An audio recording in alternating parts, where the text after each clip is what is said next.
This hat does not want to fit me right. Go ahead. We're good. We're rocking and rolling. Hello, everybody.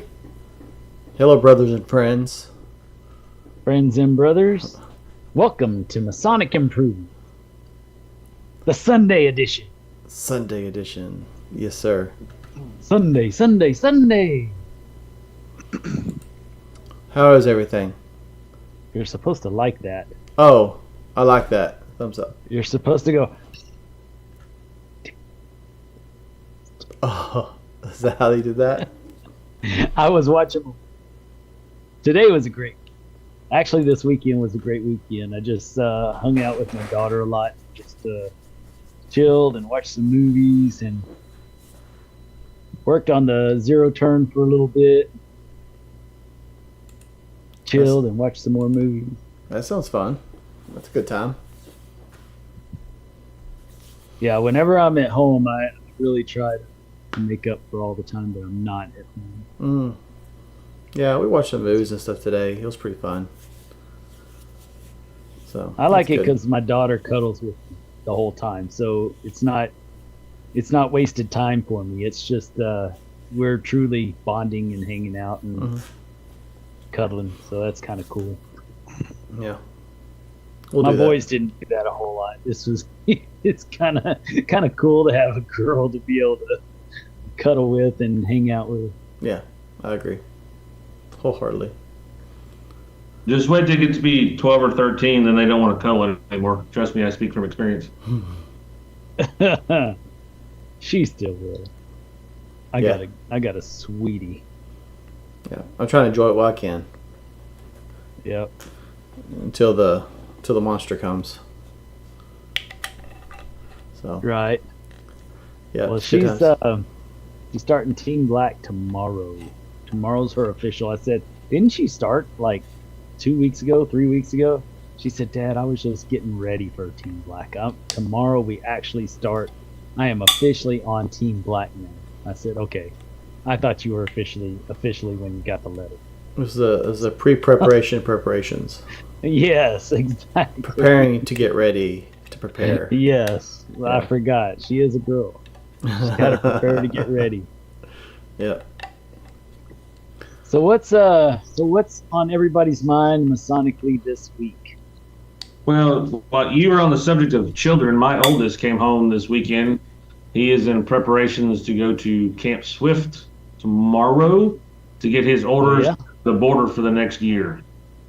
That's awesome. I did some SWAT training at Camp Swift back in 91, 92. I did some work with the Air Force. Very cool. Nice. Nice. He's supposedly he gets his orders exactly where he's going to the border tomorrow. He's thinking Eagle Pass. So if there are any brothers that are from Eagle Pass or know the lodge over there, please let me know so I can get my EA son to practice his work and get him turned in so we can get him going. And I can help you with that. what is he in? National Guard. National Guard? Yeah, That's cool. so he's in a National Guard, so he gets deployed supposedly for the next year. He'll be down on the border, so making way more money than a 20-year-old needs to be making, but yeah, I didn't have that problem in the military. but yeah, he gets his official orders, I guess, this week, and then he'll get out to the border sometime at the end of this week, towards the first part of next week. So Nice. Very Nice. cool. Yep. We had our first stated meeting with our new worship master this year, and I mentioned last week that we had done a whole lot of renovations, and the lodge room was packed, man. It was nice. I convinced them to set up the tables in a like a festive board style because they wanted to have a presenter and everything, and I mean, the place was packed, man. It was really cool to see it like that. We got a new flat screen TV in the corner, and we put up pictures of things we had done throughout the year. And I mean, it's hopping, man. It looks good. We need to get some nice paintings or something for the walls to they're just white. I mean, they look way better than they did, but we need to find some decor for the walls. And we're going to redo the floor soon. Take those old 1950 tiles and replace them with like something like wood or something like that. So it's gonna I'm excited. It's looking If good. they're 9-inch tiles, you may, if you can, if they're not like halfway popping up, Mhm. you may want to just leave them there and put it on top of it. And This, the reason why is because it's probably asbestos, and it's also it doesn't pop up as a full tile; it'll chip away, just Mhm. chips at a time, and it's just a major pain in the tail.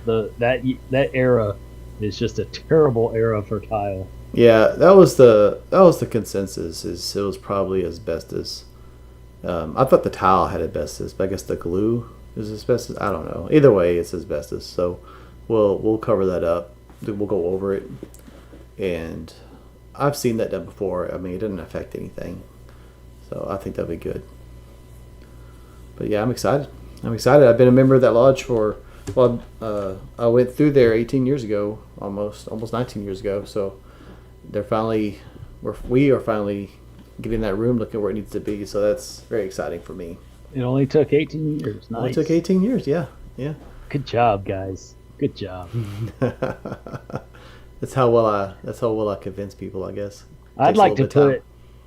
I'd like to put more pictures in Goliad, but our problem is that we have plaster and we have plaster over rock, and so we can't just put anything in the walls. You have to drill in an anchor and all that kind of stuff, and that doesn't always take real well. And you don't want to screw up on walls like that because it cost us a pretty penny to get that redone. So Yeah.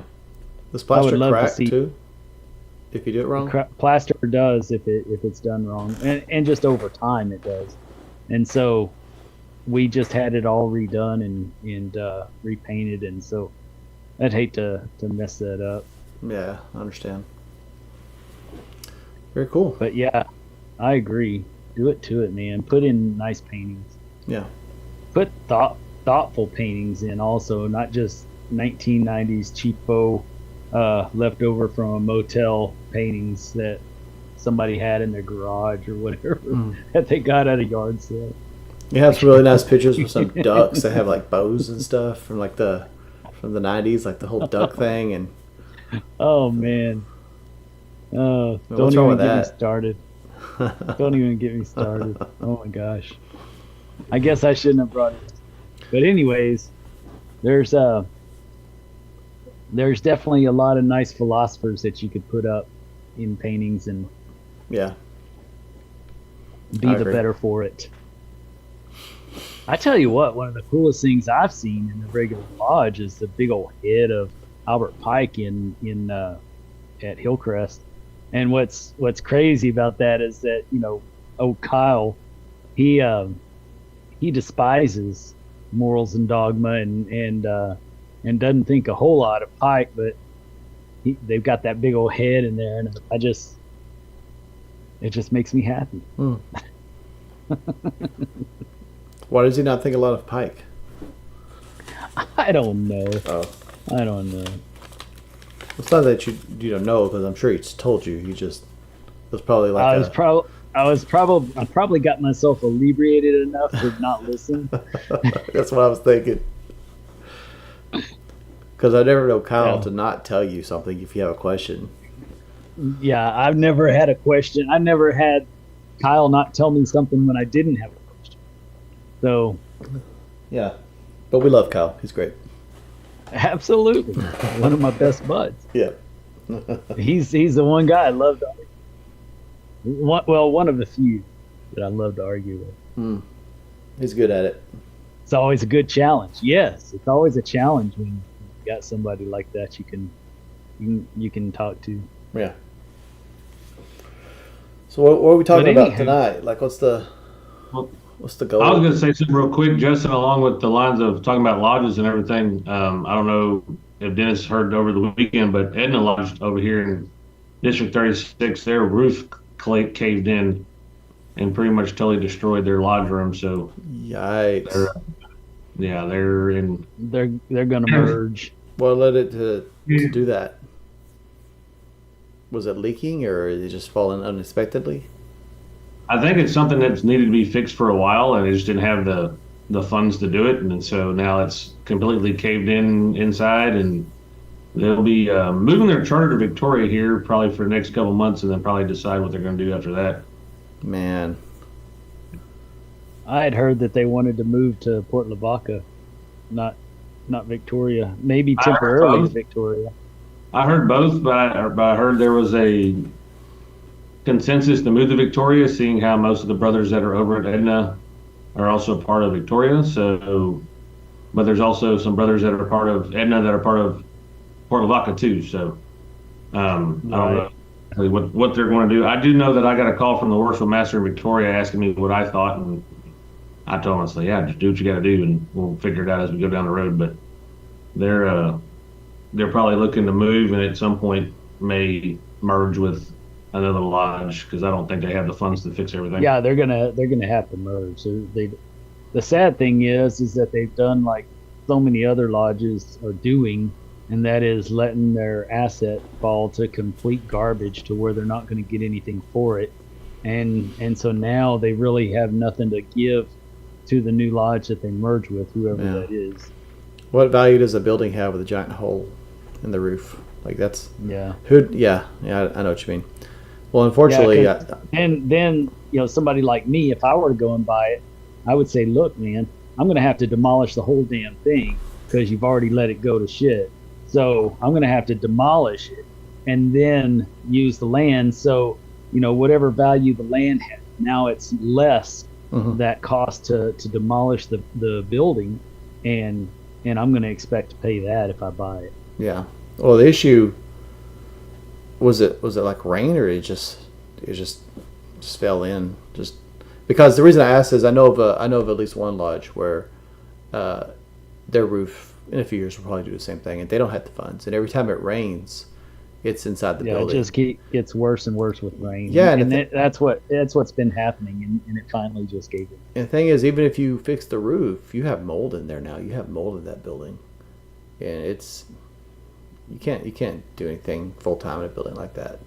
The blight mold? Once you get the blight mold, you might as well just demolish the whole thing. Well, you can gut it and treat it, but it does take a lot. Yeah, that's what I'm saying. It's depends on what you buy it for and what the outer structure is made of to determine if it's worth it or not. I'm just talking about it as a lodge now. Even if you fix the roof, you got that mold and everything. Yeah. The lodge wouldn't be able to pay for the roof, much less doing the complete renovations. Yeah, and they don't have insurance. So, yeah, this is becoming more and more common. Mm-hmm. It's more and more common, and I've seen more and more lodges that aren't really having insurance. They're doing liability, but not any kind of building insurance or anything like that. It's unfortunate. So. Yeah, and that's a shame. Yeah, it is. Yeah. Especially when that's a little community too. It's not a thriving metropolis either. So it's not like anybody's going to be jumping on it to buy that piece of property either. It's going to sit and just go to nothing probably. Yeah. That's a shame, man. Just be a further eyesore to the community. Just another rotting building with a square and compass on it. Yep. Making us look like. I hope they at least are smart enough to take the sign down and take the stuff off the walls. Yeah, man. We had one in a local town. The lodge actually merged with another lodge a few years before this happened. This was like last year where this happened, and like 3:00 in the morning in that town, everyone's like, "What's that noise?" And so, come to find out, the building it was a 2-story building, and the lodge was on the second story, and like the whole half of the building just collapsed. It just fell. So fortunately they merged, right, and no one was hurt or anything like that. But man, we are. I feel like I'm beating this drum a lot, but we are just letting our lodges just fall apart. We are failing the fraternity, and then they have no insurance, right? Many of them have no funds.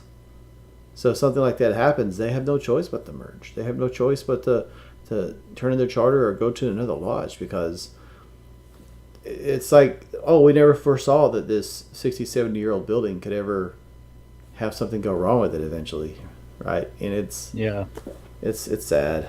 When we feel good about having $20,000 in the bank, there's something.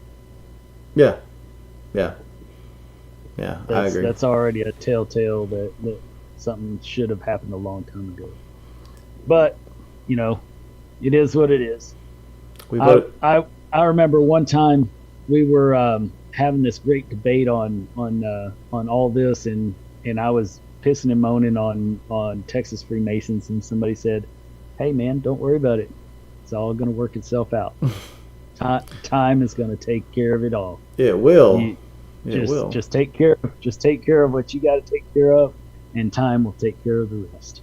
Here's my issue with that, though.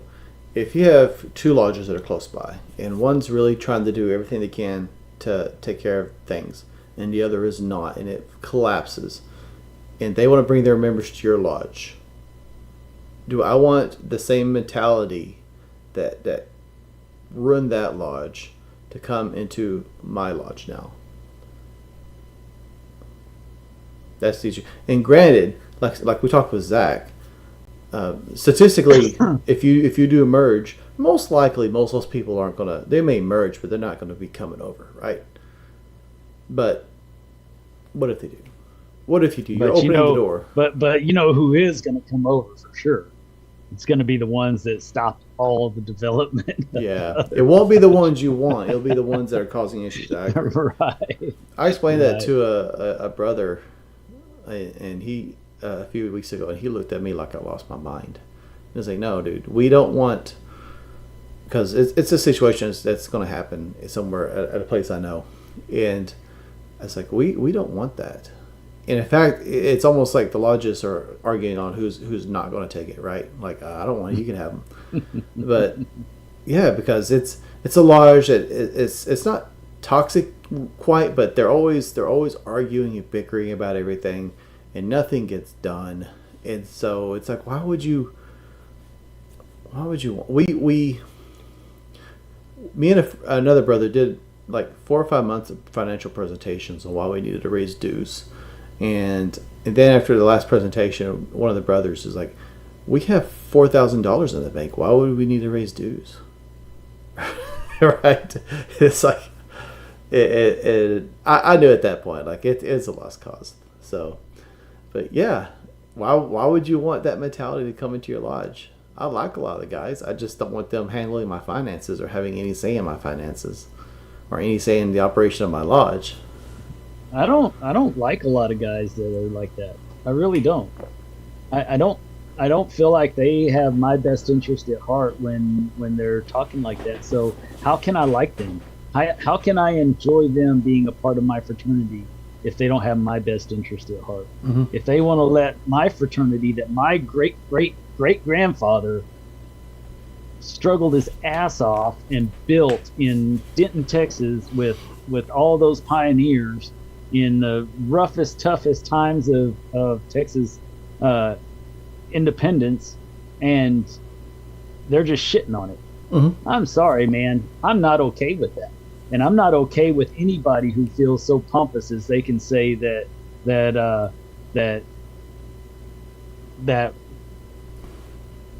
things don't need to change. We're doing just fine as we are. I'm just not okay with that. Mm-hmm. I'm not okay with somebody, crapping on the legacy of all these pioneers that put together this great fraternity for us to share in. I'm just not okay with it. That's good. Hey, Jason, what you got? Jason? Yeah, I mean, we just had this whole argument with Guadalupe Lodge, and I will tell you, Guadalupe Lodge on paper is not in any kind of financial trouble or anything like that right now.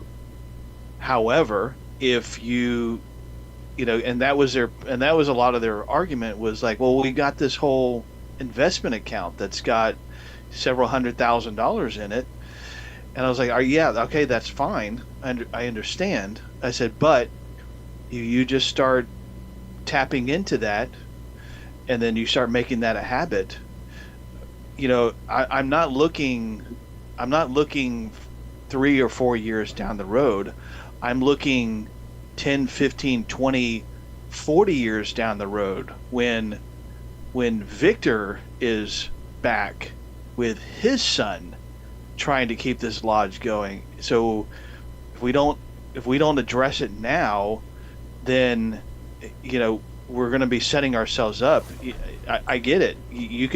We could not raise dues, and we could survive probably, I would say probably 10 years, assuming nothing catastrophic happens. And we do actually have insurance to cover the building, but still, but doesn't cover normal maintenance and stuff like that. So, it was a very hard sell, and it was taking several of the younger guys to say, yeah, we get it. We understand right now we're in a good position, but that's not going to last. Guys, we're going to be here. Hopefully I'm here for another 20 years. Hopefully, the younger guys are probably going to be there for another 30, 40 years and stuff like that. We're looking that far ahead. We're not looking next 2 years and saying, oh, well, we'll be fine for the next 2 years. Yeah. Right. Yeah. Well, and let's get a show of hands. How many people enjoy seeing trash on the side of the road that somebody just deliberately threw down? What a South Texas response. We all hate it, right? That's our generation. We grew up with Don't Mess with Texas, right? Yeah. And we all absolutely hate it, and it makes us sick to our stomach when we see people that do that, especially people that weren't raised in this area and just don't care, and weren't raised in Texas, and they come in and trash it up, and it's like, come on, man, we worked hard for this. Mm-hmm. Well, that's the same mentality with the lodges. We're a generation that's just crapping on what previous generations have done, and it's not fair to their legacy for us to do that, in my opinion. It just pisses me off. And I know, and I'm going to tell you that any brother out there that feels like dues ought to be artificially low do not have my best interest at heart. And how can I call them a brother? How can I truly believe that they're a brother to me if they don't care about me as a brother? Because if they did, they would care about how I feel about this being a legacy for future generations, and not just for myself. It goes along with our teachings, where we leave our selfish, childish ways and turn into men and become better and stop being so selfish. And the selfishness of us wants to crap on it and just use it up for now and throw it away because, it'll be worthless to us later. But then, as we grow older, we realize that, we shouldn't be treating things so carelessly, and we should do a little bit more to preserve what we got. And some people never grow out of that, sadly to say. Yeah, I was talking to a brother from a certain lodge that he's a dual member. He's a member of that lodge, but he's also a member of my lodge. And he was bragging about how they have a pretty nice investment account, and their dues are the minimum, right? And it made me think of our interview with Brother Haston, right, where they're talking about you have lodges with a lot of money, but it doesn't necessarily mean that they're doing really well, because there's no buy-in. There's no financial buy-in from anybody. And it's exactly what came to mind with me, because it is there's more. Obviously, you want to be financially viable as an organization, and you want to be able to cover as much cost as you can and put money back to build up that investment account or that rainy day fund or your savings account or whatever. But there's another benefit to having higher dues, and that's you have the buy-in of the members. If you're paying $365 a year or whatever, you're more inclined. It's just like we were talking about front loading the degree fees. Well, I've already paid for all my degrees, basically. I might as well keep with it. I've already paid it. It's not getting refunded. I paid $365. I might as well go to every meeting I can and get as much as I can out of it, as opposed to, well, it's only $50. It's no real big deal if I don't show up, or they bought me an endowment as soon as I turn in my master's work. So just really, I mean, who cares if I show up or not? There's a huge amount of benefit to not just having your due set in such a way that you can take care of business, but also to ensure that, hey, these people are going to be financially invested in this organization. And there's definite let me fix this real quick, it's bothered me. We're all weird looking on the screen for some reason. But there's it's definitely nice, right? You want a lodge that has a nice bank account, and there are lodges that seem to think that you shouldn't have a bank account that's nice, but it's good to have a lodge with a nice bank account. It's good to have a nice building, but if you're not being financially responsible, you're, like Dennis is saying, you're spitting in the face of the people that built that nest egg, that built that investment account, that built that building. And when you set your dues to the minimum, you're saying, hey, we're just going to coast on their hard work moving forward. Well, and not only the hard work of them, but I was thinking about it not too long ago, and I was looking at the numbers, and when you think about the reality of who's putting in the work, I can't remember where I saw it. It looked like it was around 8,700 members that were actually working on different committees, on different things throughout Texas. And anyways, you think about those 8,700 people who are working hard, and let's go ahead and throw those masters in all the worshipful masters in that bunch as well. Then you've got another 780 or 770 something masters in that bunch as well. So you've got, let's say, 9,400 people, 9,500 people that are working hard in Masonry right now. And that's actually more than 10%, right?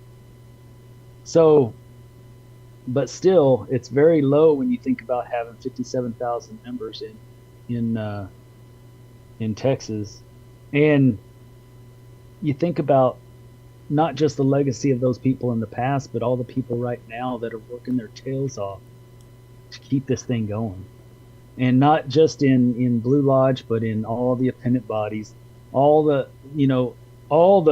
legacy. There's these people that are working to support the legacy of all these past brothers and trying their damnedest for the 57,000 that aren't doing, or let's say the 48,000, 49,000 that aren't doing hardly anything. You've got this small group of brothers that are working their tail off. So you're spitting in the face of all of these brothers right now, currently, not just the people that are legacy. I mean, look at Cody Stewart, look at all of our committee on work guys, all of our education committee guys, all the committee guys, all the Grand Lodge guys, all the people in the lodges that are trying to do something, and that represents, in the lodges, it's barely 10% that it represents. And you look at all those people, and you're just spitting in the face of all those people just because you want to show up and not do anything and have low dues. I know it took a long time to get that out. But it's not just crapping on the people of yesteryear either. It's also crapping on all those that are going to task on what needs to be done for this fraternity. Yeah, I agree with you, but I would also say, to really roll with that, I mean, you're also spitting in the face of the people that are to come, right? The future generations of your lodge, because you're kicking that can down the road, and you're putting the burden on them. You're ruining their Freemasonry by putting the burden on them. Yes, exactly. When they could be, they shouldn't have to worry.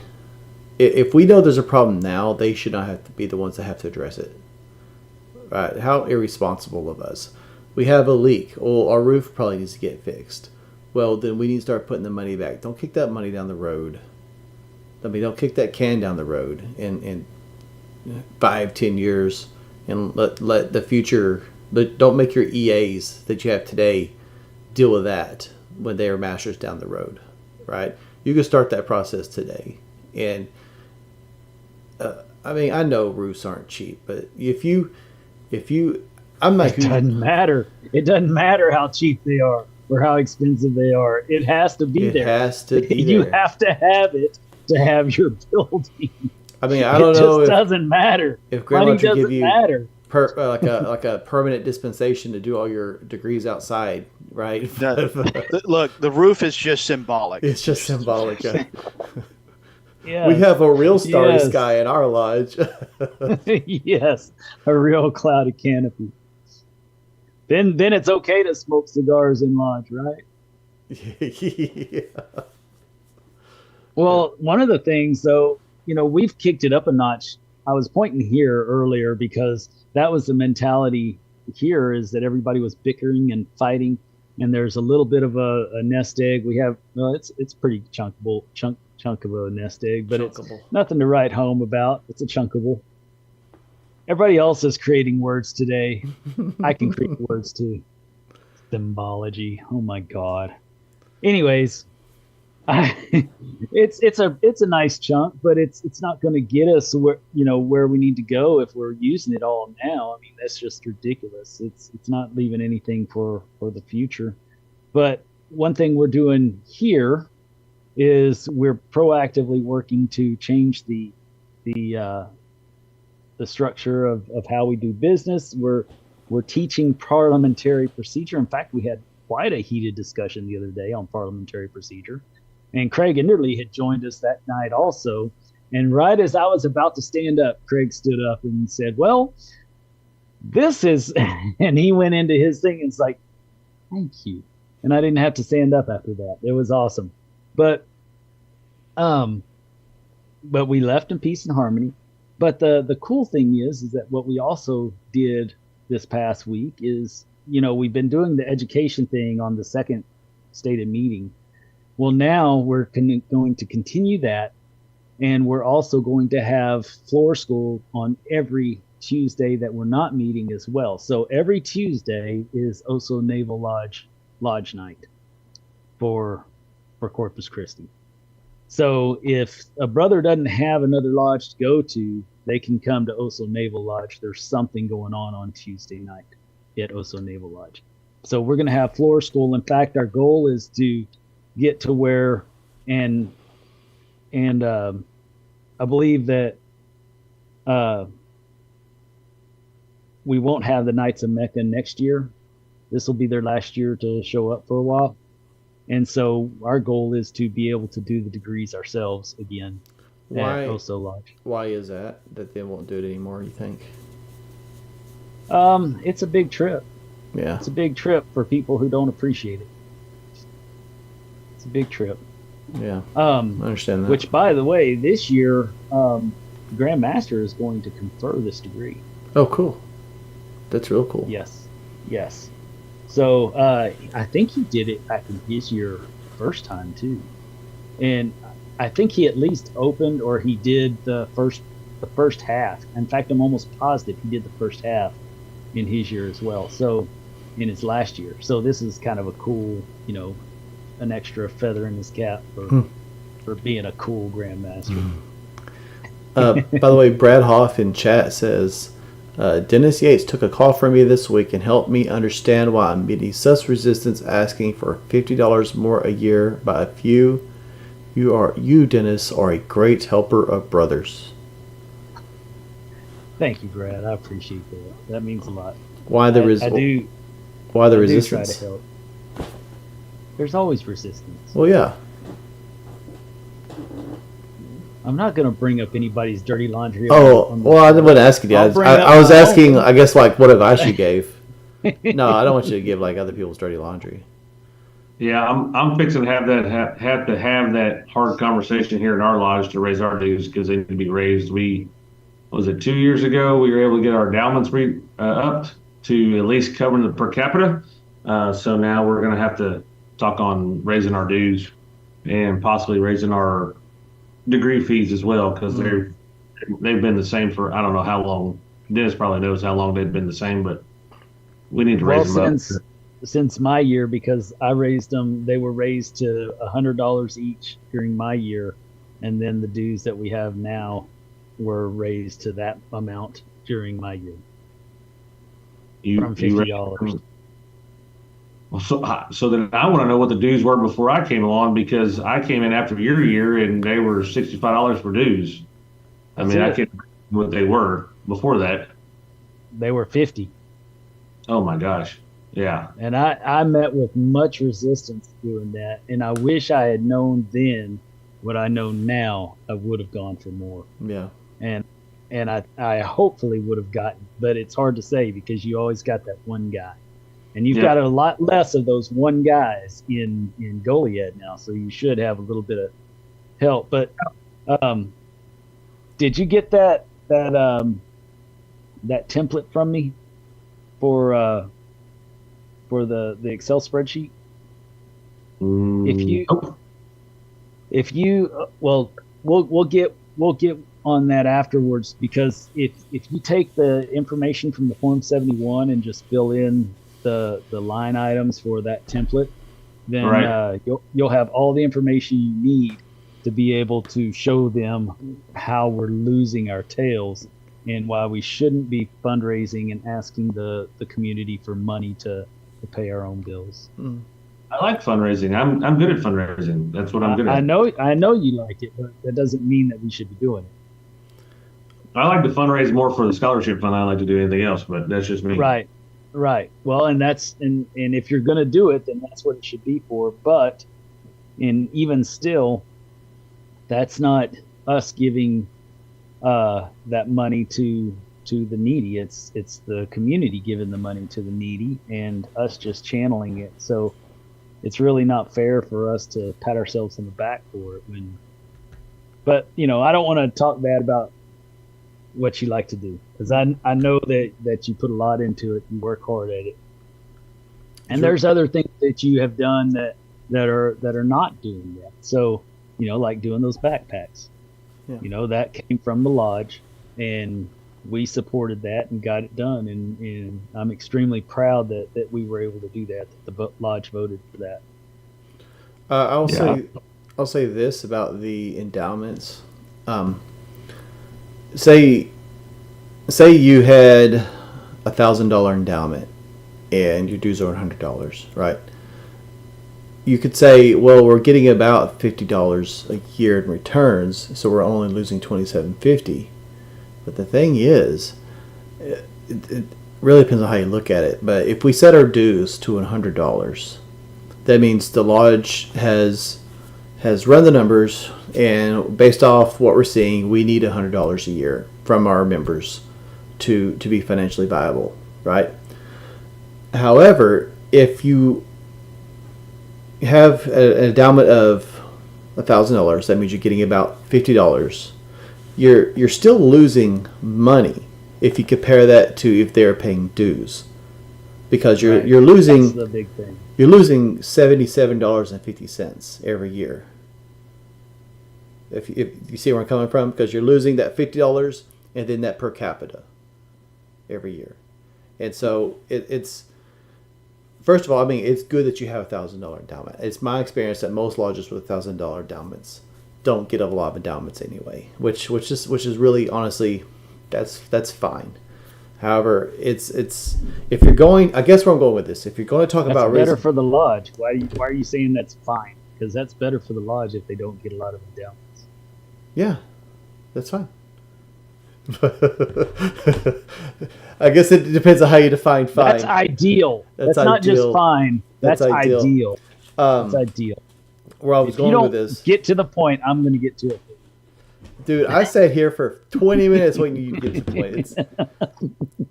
If you are going to raise dues, you also need to be sure that you are looking at endowments at the appropriate time, because if you continue to raise dues without reevaluating your endowments, you'll run into a situation where you will get more people endowing than you want. Even if they're at $1,000 say you do, I like 365. I think that's a good baseline for what most lodges should be charging. If you're charging $365, but the endowment's $1,000, you can say, well, geez, that pays for itself after just a few years. Maybe I'll just do that anyway. And so it's good to keep. Granted, you can only do endowments at a specific time, but it's good to keep looking at pumping up those endowments to a higher number also whenever you're raising your dues. You can't do it at the same time, but whenever that time rolls around after you've raised your dues, or if you know you're going to talk about raising dues, you need at the appropriate time, then you need to be sure that you're looking at your endowments. Yeah, so our endowments were raised, and so now we need to raise some dues. And the bottom line is that if we, like Justin was saying, what you do is you say, okay, look at here. I'll use an example that I'm very familiar with. There's a lodge that I know of that has $4,200 in annual dues due to Grand Lodge right now, right? And this lodge is actually above the curve of most lodges and actually has $6,600 coming in from endowments. I think Goldhead only has like $1,600 coming in from endowments. But this lodge that I'm talking about has $6,600 coming in from endowments. So obviously there's a surplus of $1,900.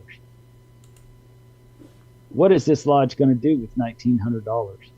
Are we gonna even be able to afford the insurance it would take to protect our roof if something happened to our roof? No. We're not going to be able to keep the lights on with that. We're not going to be able to keep the water on with that.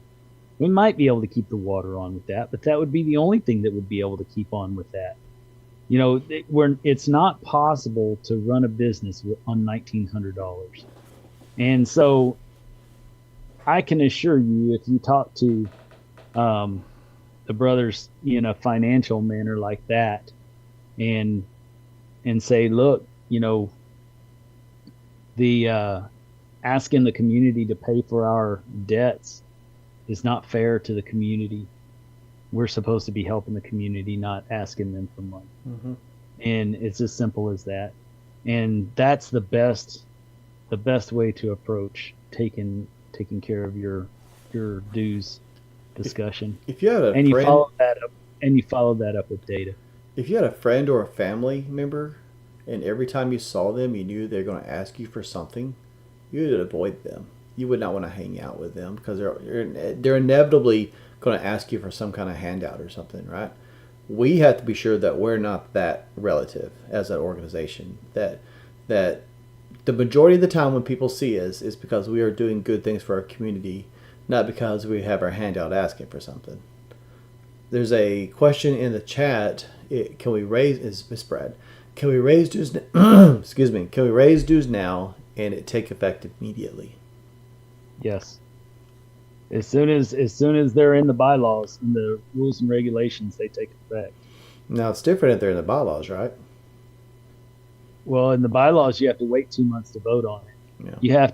You have to put out a letter telling everybody that you're going to vote on it, and then you have to have the discussion on it, and then the next month you vote on it. Mm-hmm.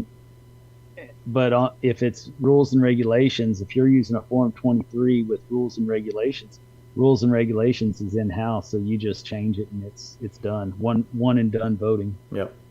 So what you're saying is if we have our dues in the rules and regulations and not in the bylaws. I know that. Yeah. Correct. So we can change it whenever we want. Yeah. Yep. So someone at years ago at Guadalupe Lodge had the brilliant idea of putting this stipulation of laying over to change your rules and regulations, just like a bylaws. It's like I don't know why even. I don't. It was just there. I read it and was like, why did they do whatever? Anyway, but yeah, So yeah, if you come up with rules and regulations, don't put that in there because you're missing the point. Whatever. Yes. Anyway, Yes. we got it through, but yeah, it's. I think the next time when we do update this, I think my first one is going to be, let's strike out this stupid clause. And Yeah. so anyway, There are some guys, Absolutely. brothers that I've come across who want the dues in the bylaws because they are just absolutely terrified that they'll miss a meeting and will vote to raise dues behind their back. And so they Right. they want that long process in there to drag it out so that they hear about it before it happens. Yeah. Yeah, that's crazy that they would want to have time to load the coffers. Hmm. That they would want to, bring people in because they'd want to have time to bring people in. Yeah. 'Cause that's basically what they're saying. They're not it, their one vote's not going to make that difference, but they could bring a few guys that have never come in except for the vote when it's time. Yeah. Yeah. Yeah, so ultimately we're doing some new things to create value so that it makes it worthwhile to have those higher dues in OSO. We're working on increasing value at this point because we do have a little bit of cushion, so we can make it through this year. Well, we can make it through 40 years at least, but we can make it a couple of years while we go through this transition, build the value, and create the lodge that people are wanting to be a part of. Hmm. And Goliad's been doing that for years, and I don't know why it hasn't been. Well, I know why it hasn't been changed since my year, and that's because of spineless masters. No, just kidding. But I know you're not talking about me because I don't care. you just got there. And I have no problem going against the grain over here, and you know that. Right. Well, and that was me too. And now, Joe K always gives me shit, but at the same time he praises me too because of the things that I'm able to do nowadays that I wasn't always able to do. But Goliad has had that value, and so it's crazy to me that nobody said, look, man, we should care a little bit more about what we're doing and think about the future instead of holding on to the past as tightly as we do, especially when the past is really, in fact, and here's a perfect example. So we have this argument about parliamentary procedures the other day, and somebody said, well, this is just something that they want to do now. That's not how it's always been. And I said, well, okay. This was done back in 1974 originally. It was rewritten in 1993, which they didn't change anything. They just rewrote it and brought it back to the forefront of Freemasonry for Texas. And it is the Grand Lodge law that backs this up. And I said, as of this year, that makes 50 years that this has been in Grand Lodge law and on the books for this Grand Lodge. This is not something that somebody's just making up. The way that you have it is not the way it's always been. It's the way that the last few masters have known. And somebody said, well, the past Grandmaster said this is the way you do it. I said, I don't care that past Grandmaster was wrong. I don't care what he says. The law is the law. Mm-hmm. And you cannot defend against that. You just can't. You either follow the law or you don't. And this is the law. We're going to follow it. But anyways, it all turned out good. But those were some of the arguments. And, that's the point that I'm trying to make is that it hasn't always been that way. We got to stop letting people say that it has, because it hasn't. And just because they remember it one way, they weren't around. anytime we have anybody, raise their hand for 50-year members, there's one brother, and that brother's one of the most forward-thinking guys that I know. Mm-hmm. That's William Batter's dad, Barry. Mm-hmm. He's one of the most forward-thinking brothers that I know, and he's our 50-year Mason, and that's not how he's always had it. So, could you imagine if during the Texas Revolution, George Washington was like, "Well, this is just how it's always been." I mean, come on, guys, let's just. Or during the Texas Revolution, Stephen F. Austin was like, "Yeah, it's just always been this way. It's fine. Don't worry about it. It's the same." Just because you've been doing it wrong the whole time doesn't mean it's okay to keep doing something wrong. Once you realize you have made a mistake, you should correct it, not just continue doing so because that has been the status quo. That's like an ostrich sticking their head in the sand at that point. Did you know an ostrich doesn't really stick their head in the sand? Yeah. It's giraffes that do it. suffocate. It's really giraffes. They would suffocate. They don't do it. That's why they hold their breath, Dennis. They don't really do it. Ostriches According to Looney Tunes, yes, they do. So I'm not sure where you're getting your That's a information road from. runner. I'm with Jason on this one. According to Luke, yes, that is correct. everything I learned about animals and physics I learned from Looney Tunes. So there you go. Yes. Yes. I'll say. If you can't breathe in the dirt, how do you explain groundhogs, Dennis? Oh my gosh, we digress. Oh, we're trying to change the subject since you can't answer it. I'll see how it is. Classic diversion technique. Well, they burrow. They actually make a hole bigger than their body. They don't just stick their head in the sand. I like how he tries to explain it. Well, no, wait, seriously. Like, here's what they do, and this is what. Well, that's dirt. It clumps. Sand just seeps into every little crevice. You've obviously not been to the beach very often. Yeah. He's speaking from experience. Yes. Bob Naylor says, I still hear a ton of guys saying, I know this isn't the way we're supposed to do it, but this is how I learned it. I'm going to keep doing it this way. Well, Yep, I've heard that too, and that's a shame. It's like if you were taught how to drive, but you were taught to do it 30 miles over the speed limit, right? Yeah. Well, this is how I was taught to do it. So, I mean, it's fine. that mentality is completely wrong. Yeah. I mean, you want your kids learning from me. You can get away. I mean, you can get away with it for a little bit, but eventually you're gonna get in trouble. It's like if you were taught to be a kleptomaniac. I mean, that's the way I was raised, just to take whatever I see I don't like. Well, that's fine. I mean, but it's gonna come and bite you in the butt eventually because you're gonna get caught. Well, and that's one of those things that we call character, right? It's one of those things that we're supposed to be learning as Masons is how to improve our character. You know, as in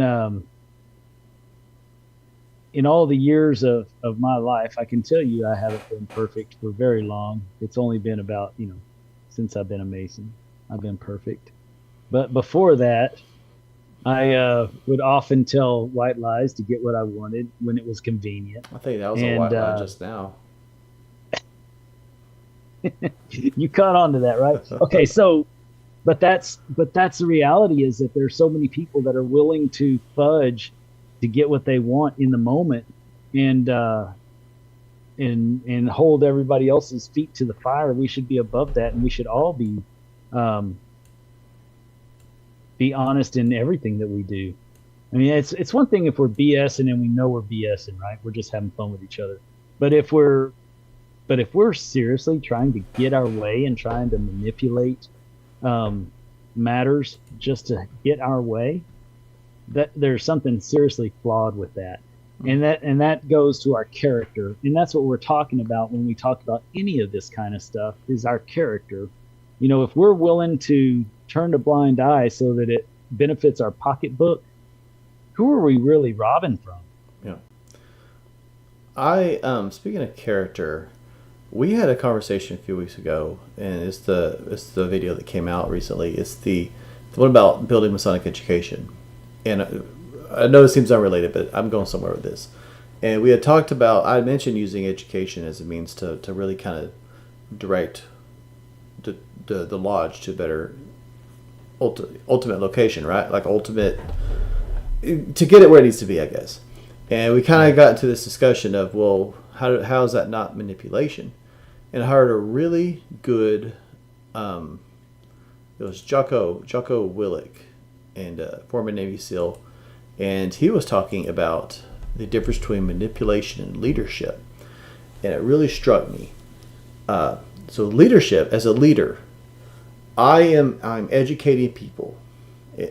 I am trying to develop a thought process, a type of character that will ultimately benefit them. It'll benefit the team, it'll benefit the mission, it'll benefit the individual. Manipulation uses the same tools as leadership. However, manipulation is done, it's done to benefit me. And people see through that eventually, right? And so that I feel like that's an important discrepancy. And I thought a lot about that conversation, because I was like, how do you really know the difference if someone's trying to manipulate or they're just being a leader? And that video just came across my feed one day, and it's like, that's exactly what it is. Leadership is about lifting others up, right? As Masons, that's what we should be doing. We should be lifting one another up. We should be doing education, having conversations that benefit the individual and the lodge and the vision or mission of that lodge.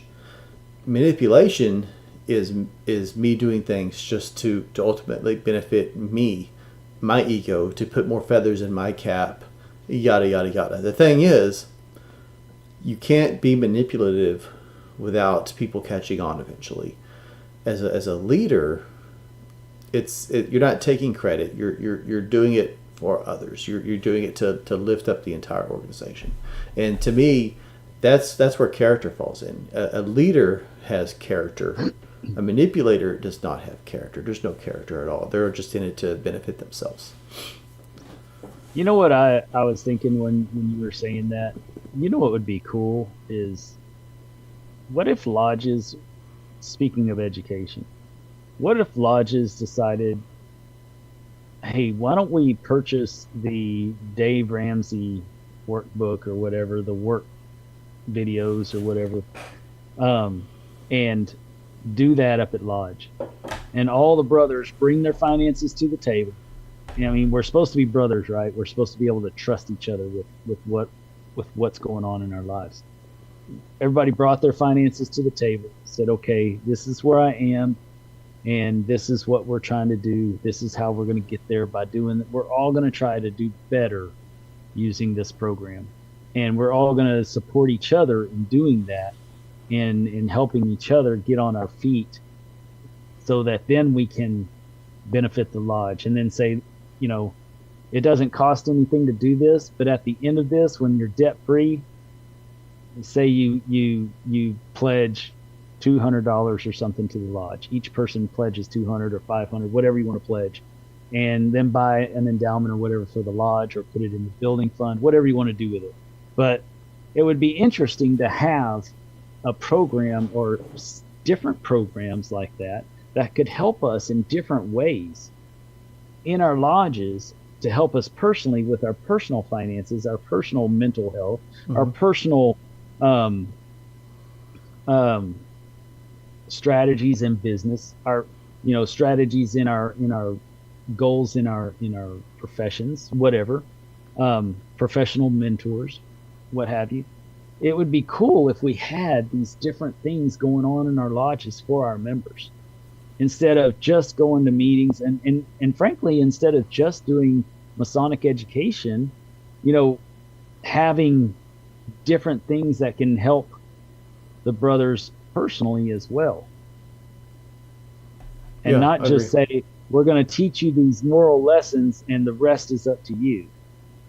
And not make it of ourselves, so much being the educators, but at this point, having an outside educator that's going to be the presenter for whatever program we're going to do, and help ourselves to thrive and build up each other that way. I've often wondered why we don't have like what you're saying, but on like a bigger scale, like hey, it's a conference, but it's Masons only, and it's like not Dave Ramsey, but like something like Joe Maxwell-y or Dave Ramsey-ish. That's I'm making up words too now.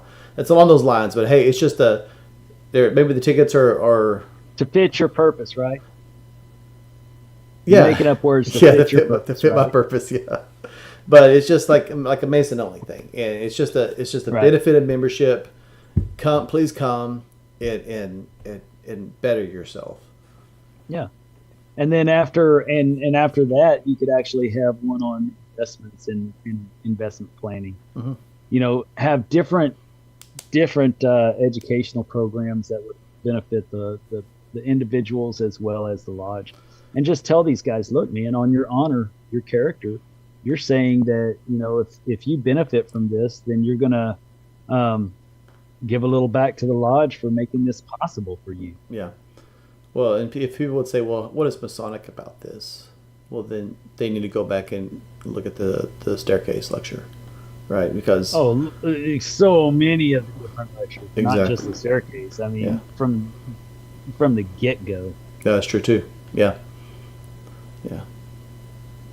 But all these things, I just said staircase because I always tell people during a fellowcraft, Right. like it's everything is based off what you learned here. Like it's kind of a glossed over degree, but everything you need to know to be a well-rounded individual is in this degree right here. And so, I mean, definitely there's some stuff in the EA too, but yeah, I mean, it's all Masonic. Self-improvement is Masonic by its very nature.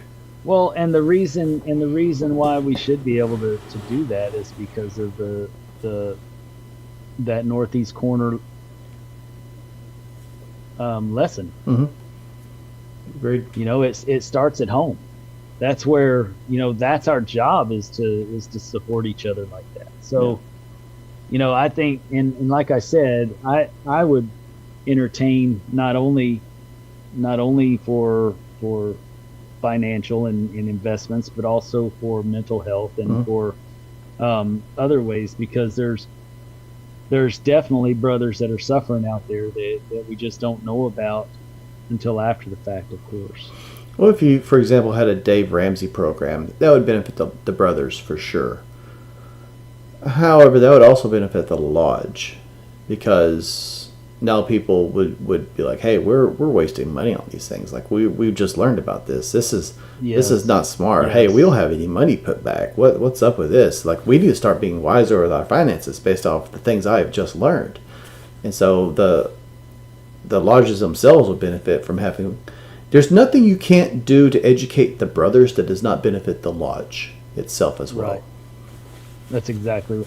And if you do it together, then it's more purposely going to benefit the lodge. Mm-hmm. Because when you do it together, then you're going to be having these aha moments together, and then you'll have those with the lodge as well. Yeah. So yeah, I mean, education is key to all things, right? And it doesn't matter if it's philosophy, ritual, finances. It doesn't matter. Education is the key. It's just a matter of deciding that that's what you want to do in your lodge, and stop sitting on the fence. Mm-hmm. Love it. Is anyone else here? Awfully quiet. I know it is quiet. Well, we're just listening to you two, so we're good. I did come across something interesting today.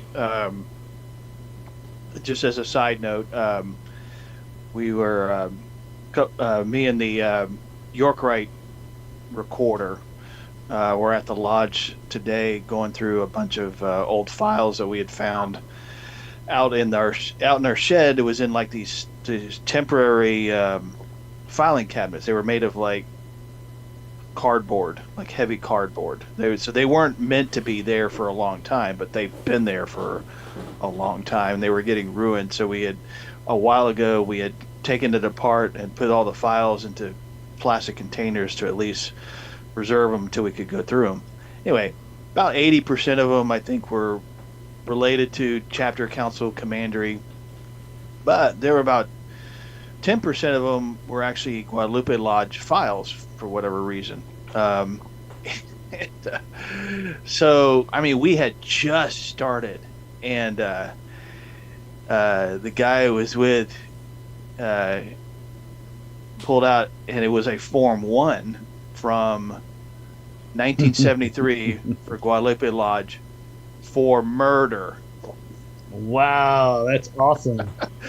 And I briefly read through it, but I was like, I can't spend any more time on this, or else I'm going to end up going down. Dude, I would have definitely gone down there. That's some. I was like, I That's a can't good. do it. I was like, we've got too much to do. That's a fun presentation. Yes. But it was like, all right, I got to put this in the back of my mind. I got to go back and actually like look it up. You got to at least find out if it was at the lodge. Right. But yeah, sure enough, like formal charges because he had been convicted of murder. Wow. Like, oh, Wow. okay. We had an old secretary. He's passed away, but he was at one of the local lodges, and every time he would have a bunch of guests, he had some minutes from like 1908 or something that he liked to share, where there was a Masonic trial, and one of the brothers had been accused of stealing the other guy's mule or something like that. And he was like, oh, wow. That's awesome. That's funny. Oh, shoot. Yeah, I don't think that anybody would get kicked out of our lodge for murder. I'm sorry. Not Goliad. We have too many ranches out here. We just hide it. Okay. Yeah, exactly. We'll find someone to bury the body. Ain't a problem. That's exactly right. We got barbecue specialists. We got ranchers. We got everything it takes to dispose of any evidence. The conspiracy theorists are going to love that part. I know. Jason's They're going to love our show. Jason's going to have a whole presentation. And he goes, because it was murder. Right. That's awesome. Oh, You don't need a whole ranch anyway. You just need a whole bunch of pigs. Right. You don't even need a whole bunch, really. Yeah. So what, like 7 pigs can consume a human body in like 5 minutes or something like that? I don't know what. Yes. Like, Yes. That's what I've heard. Wow. So you don't need no ranches. That's wild. You just need a pen. That's all you need. Well, on that note, let's go ahead and start doing our final thoughts. That way we can get out of here at a good time. So I can. Tomorrow starts my first full week back with my students. It's Such a wine bag. Such a whiner. Dude, I'll tell you, man. Back to school. Back to school. People don't associate teaching with being like a very physical job, and it's not. But like after something about those first few days just kicks your butt. Like once it's all said and done, you're fine. But like I came home Thursday was our first day with the kids, and like my legs were killing me because I had been up walking all day. I was like, oh my god. So yeah, I need some beauty sleep before I go in tomorrow. But it won't help. no, it won't. But at least I can say I tried. But what about final thoughts? Anybody got anything tonight? Well, I thought it was a good discussion about everything we talked about. So, yeah, speaking of going back to school, I know my kids go back on Wednesday. Kids here in Goliad go back on Tuesday. Justin, you're going back already. So to all the teachers and students and everything else, hope everybody has a good school year. As I have a freshman now and a 7th grader, and I have kids in every sport you can think of from here to eternity. So I'll be spending a lot of time at the fields and in the gyms and everything else. Nice. As I'm told by my wife. So, Jason, do you have something? I do. It's my second lodge meeting on Tuesday, and for the 40th time, I've confirmed with Dennis that he's coming, and I'm sure at this point he's a little irked that I keep messaging him like you're coming on. It just makes me more excited. Just be sure to tell them you need them 30 minutes before you actually do. yeah. Jason, don't feel bad. I did the same thing when he came to mine. Yeah, we open at 4 p.m. Right. When he came for Exactly. my first stated meeting, I did the same thing. So Oh, I just did want to you? know is when he gets there, is he going to go talk about murder or is he going to talk about something else? Right. So I But might just have to bring it up. maybe. You need to set your endowments for $1 million. Yes. But second in the series this year, which is symbolism of the Texas symbolism found in the Texas Monitor, and but his is a little different, so that we're gonna open and get business done. And I just sent out the agenda to the officers and told them if it's not on the agenda, then we're not gonna be bringing anything up. So we're gonna get through the meeting as efficiently as possible, and then close it, and then go on to educational presentation and facilitated discussion. Yes. Very nice. And the whole thing is going to be education and discussion. I'm going to do similar to what I did in Goliad, so I think that they'll like it. well, Jason, just so you know, he brought an 11-page presentation to Goliad. So fair warning. I'm gonna have a Fair timer. warning. It may be a late night. I'm just saying. You get a minute and a half. It wasn't near as late as us discussing parliamentary procedure at Oso Lodge the other day, so I can tell you it won't be that bad. All right. Brother Calger, have you got anything? Hey, I'm a fellow craft. I don't know much, but I do know Nice. I should keep Congratulations. my mouth shut. Thank you. I should just keep my mouth shut and soak it all in. So I try not to talk and just listen more. I try to do that a lot too, so I respect that. Awesome. I was a teacher, Justin, as well at the high school band, so I can empathize with you. Oh, nice. It's a luxury to sit down. Yeah, yeah. Oh man. Man, that's awesome to be a band teacher. That's got to be real murder on the first couple of days because they're not in tune at all. They're just kind of they're beating to their own drummer, literally. We started a couple weeks early with band camp too. So. Oh, there you go. There you go. Yeah, the previous years I had about 120, 130 kids, and this year I have 100 and I counted. It's changed a little bit, but last time I counted, I have 176.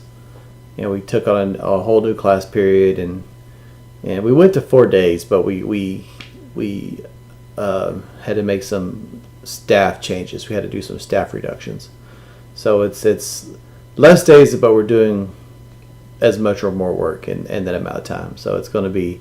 We haven't shifted to 4 days because we're doing August 5 days, and then it's just to kind of get them ready and do beginning of year testing and stuff like that. And then I think in May or April, probably April, we're going back to 5 days to get ready for STAR test. So once we do that and we can condense everything to 4 days, it's going to be kind of crazy. But yeah, it's just wild, man. It's very different than it was in the past. It feels like because we had we had the conference period, and then we had another period where we did like professional development, and that's gone away. And that was nice because we kind of just sat there, so it was almost like a second conference. That's gone, and so it's just a whole lot more. But anyway, But going to the Masonic stuff, we talk a lot about buildings. We talk a lot about finances, and this isn't a financial podcast, but I mean, it's a Masonic podcast, and finances, they fall right into that arithmetic that we teach about. And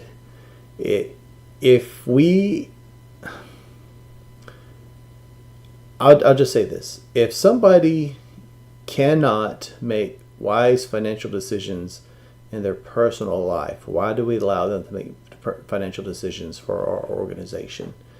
And we should, and I agree with this, we should offer ways to educate them, right? To help them, to get them where they need to be, to make the decisions they need to be.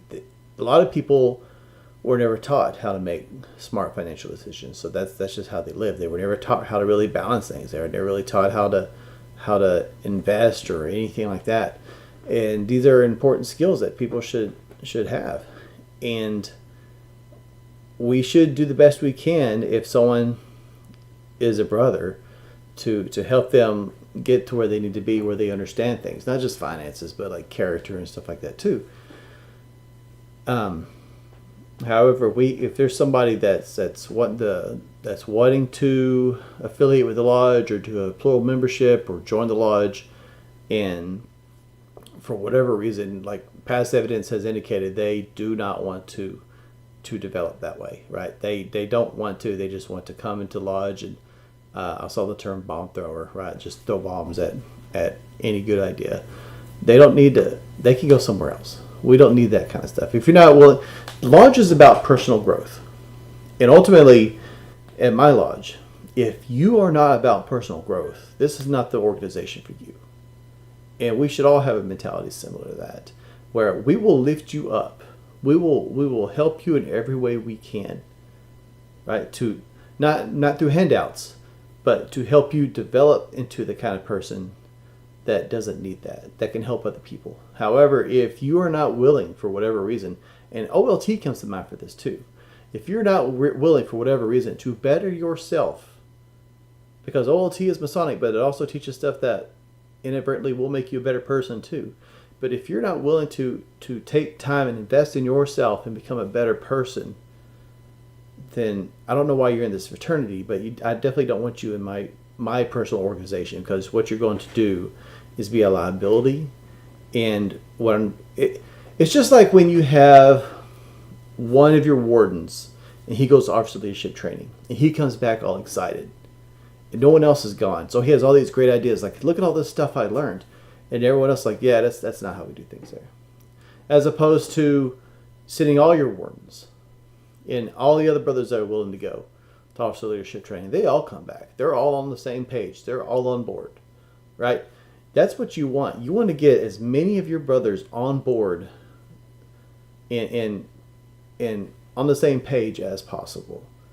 But if you just have that one guy that, I'm never going to go to OLT, I'm never going to do anything to kind of improve myself, I'll show up after education, or I'll leave before education, or I'm just going to tune it out, and I'll just say what I think anyway and vote how I feel anyway. You don't need to be here.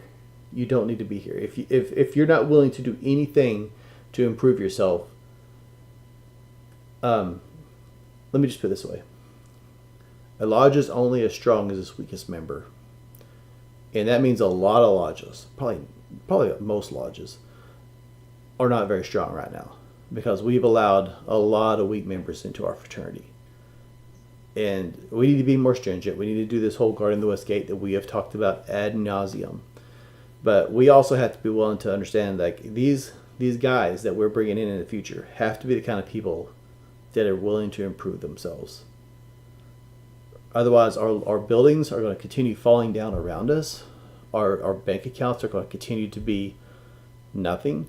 Our dues and our endowments and our degree fees are going to continue to be low. The degrees we confer are still going to suck. Everything we talk about, it's going to continue happening. And we have improved things in the state and across the country through education.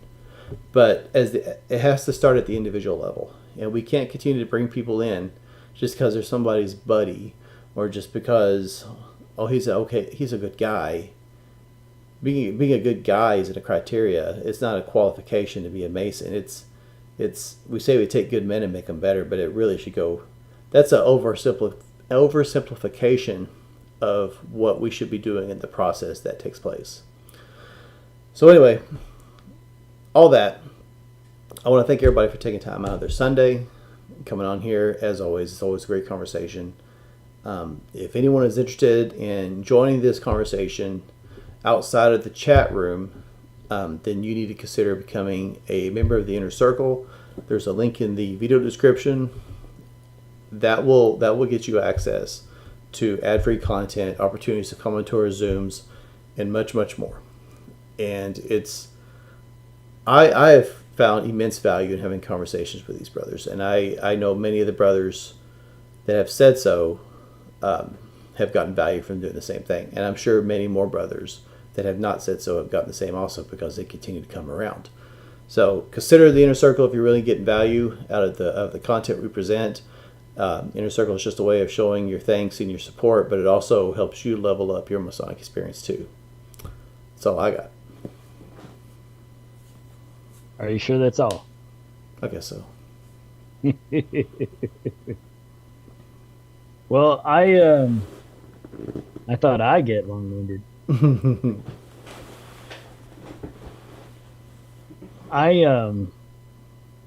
Man, where do I start? At the beginning. I should start where yes, at the beginning where we started this conversation, and my first true feeling about all this is that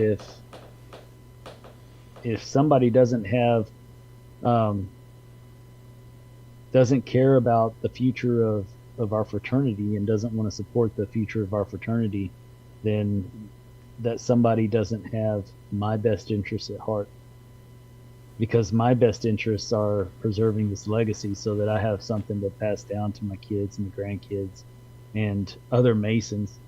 I work extremely hard to travel around and give presentations to lodges to help support them at my expense. I do this most of it at my expense.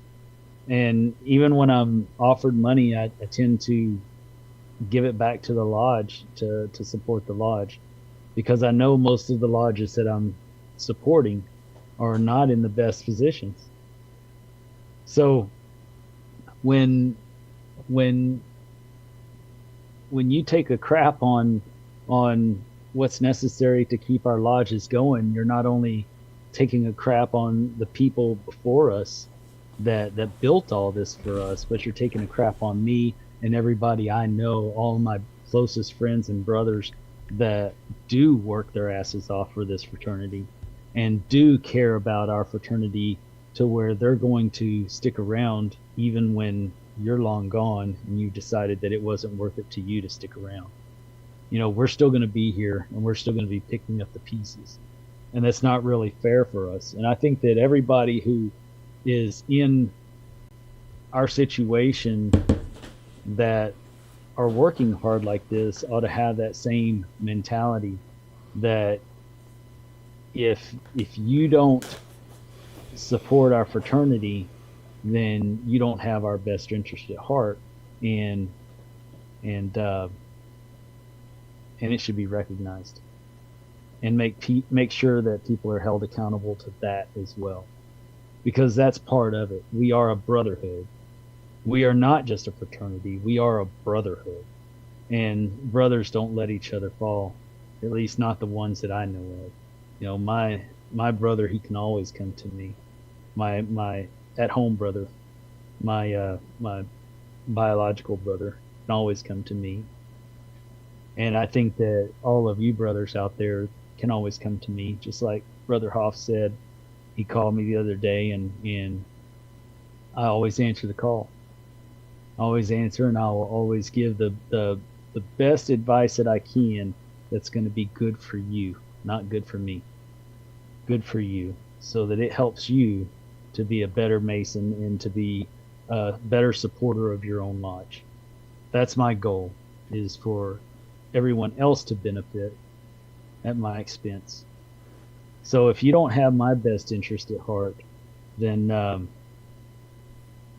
don't care if you stick around or not. When we talk about dues, it's very simple. You look at your bottom line of where you are after your dues and your annual enrollment, and that'll tell you all you need to know right there. As soon as you measure those two up, it doesn't even matter what your light bill is, your water bill, all that other kind of stuff, because you're not going to be able to make it with what you've got left over in most lodges. And so if that's the case, then your dues are too low. They're artificially low. They need to be raised. And I know it's hard on some people, but you know what? This wasn't meant for everybody. And I'm sorry if you came into it in a situation to where you thought it was, but it's not. This is more than just a hobby to me. It really means something to me. And my wife doesn't mind that I do it because she knows I'm not at the bars, I'm not at the titty bars, I'm not out, doing things that people with midlife crises do. I'm with Masons. Mm-hmm. She doesn't worry about me having $200 in my pocket at any given time. In fact, she makes sure that I have that in my pocket at any given time so that I can afford anything that I need to afford, because she knows I'm not going to throw it away on something that's frivolous and in the moment. So when we think about these things, we should be thinking about each other. We should be thinking about our past members who made this possible for us. We should be thinking about our future members and the potential of what our fraternity has. We should be thinking about all those at home that allow us to do this. Every one of us are vested. We've all got shareholders, and everyone is a shareholder in this circle. And just because you don't want to get a return on your investment, and just because you don't want to put in the money that everybody else puts in this mutual fund, doesn't give you a right to take from the dividends of that mutual fund. So if you don't want to be a part of it, that's okay. There's other things that you can be a part of. There's a Lions Club. I'm not going to name any other animal clubs because we got people that might be sensitive. There's Different other types of kinds lodges, though, right? There's but seriously, there's lots of other things that you can do with your time. Join a softball league, join a bowling league, whatever. They have, what is that, pickleball now? Join a pickleball league. Do whatever the youngsters do, whatever the hipsters do. Mm-hmm. But don't ruin it for me. Don't ruin it for my legacy. That's what it all boils down to. What we're trying to do is educate. And it's not in just philosophy and theology. It's also in like Justin said, in ritual and other things. But we should be educating even more. Justin and I try to be a resource to everybody for all those things that they're not getting in Lodge. But why aren't we getting it in Lodge? We should be. If we're for education, we should be for all education, for the whole body. So that's about all I have to say about that. Again, like Justin, I appreciate every one of y'all that spend time with us every Sunday and that watch all of our shows, that have made us made this show as big as it is, and just stuck with us through the years. And if you want to be an Inner Circle member, that's awesome. I would love for you to be. We've got several people that don't show up all the time to these lives that are still Inner Circle members, and they will get invitations to our Inner Circle events. We have different shows that we do with just Inner Circle members that don't get posted to the masses, and those are always interesting. Everybody seems to speak up a lot more during those, which is kind of cool. I enjoy those. But otherwise, thank you, teachers. Thank you, preachers. And thank you to all of our brothers out there that are keeping this great fraternity going, and not just in Texas, but all across the world. And other than that, we love you. Keep it between the points.